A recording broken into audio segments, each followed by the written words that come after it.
Welcome back to the Ancestral Findings podcast. Have you ever considered using missing persons notices in old newspapers to search for your missing ancestors? Their contemporary relatives did. When people moved and lost touch in the days before telephones and reliable mail, this is what they turned to in order to find their loved ones. Here's how you can do the same for your ancestors.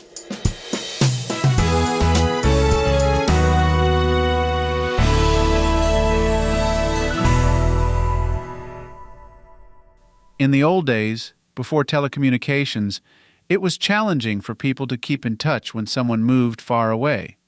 In fact, when people immigrated to other countries, like to the United States, they almost always did so with the knowledge that they may never see or even hear from their loved ones in the old country again.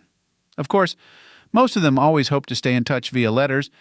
There was always the odd person who left the home country intending to disappear, but this was the exception rather than the rule. However, the practicalities of moving far away and making a new life in a new country often meant those letters never got written or received, especially if the immigrant moved around a lot once he or she arrived in the new country. Sometimes, decades went by without loved ones hearing from each other. Former First Lady Abigail Adams famously went more than a year without hearing from her husband John when he was sent to England as the first diplomat from the new United States after the Revolution. Since John took their eldest son, John Quincy, with him, this absence of communication must have been particularly distressing for her. Even when a letter finally arrived, it was still 5 years before she and John were reunited in person, when Abigail went with her daughter to be with John in England, leaving behind their 2 youngest sons, who didn't see their father for almost a decade. When he and Abigail finally returned to the States, Abigail wasn't alone in this plight. There are countless examples in just regular genealogical research of people who had relatives who went missing in the time before everyone had a phone in their pocket. One that I read a few years ago while doing some of my own research was written by a widowed woman. In the will, she left monetary gifts to each of her children, and she named them all, which is wonderful information for a genealogist.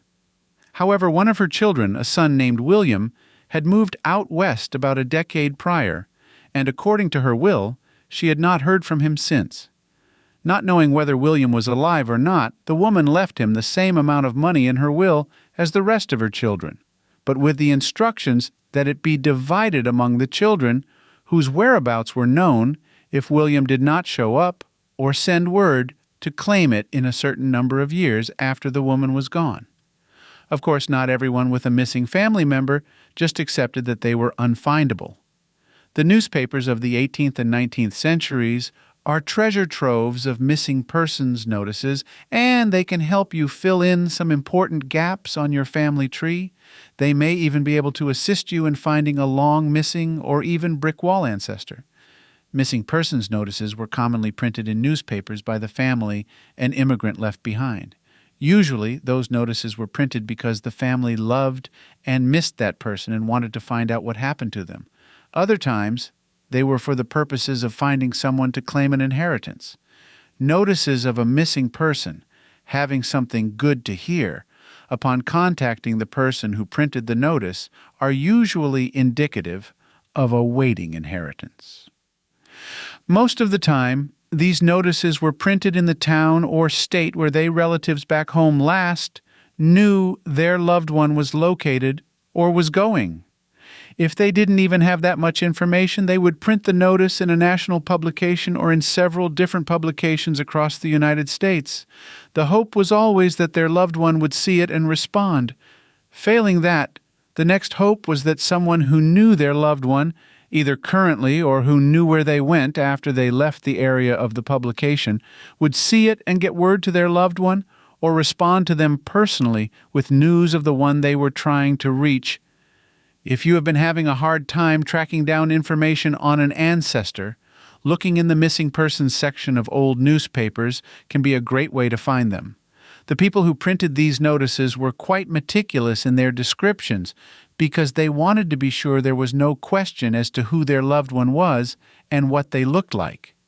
You will likely find such information on individuals in missing persons notices as country of birth, age, names of relatives in the old country, names of relatives in the United States, if any, physical description, date of immigration or arrival in the United States, name of ship they took when they immigrated, any military service here or back home, any inheritance information.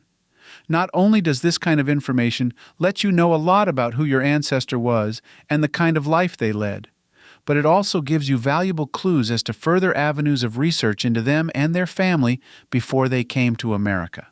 Finding an ancestor in a missing person advertisement can open up a whole new family line for you to explore, help you get through a brick wall, and/or supply those important personal details about an individual that most historical records simply do not convey.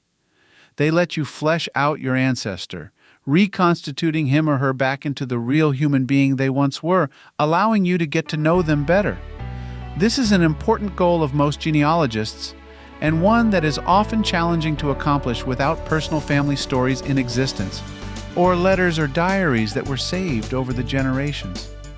Remember, you don't even have to look in a newspaper in a place where you thought your ancestor may have lived. Look at nationwide publications too, or ones from surrounding towns or states. You may be pleasantly surprised at what you can discover.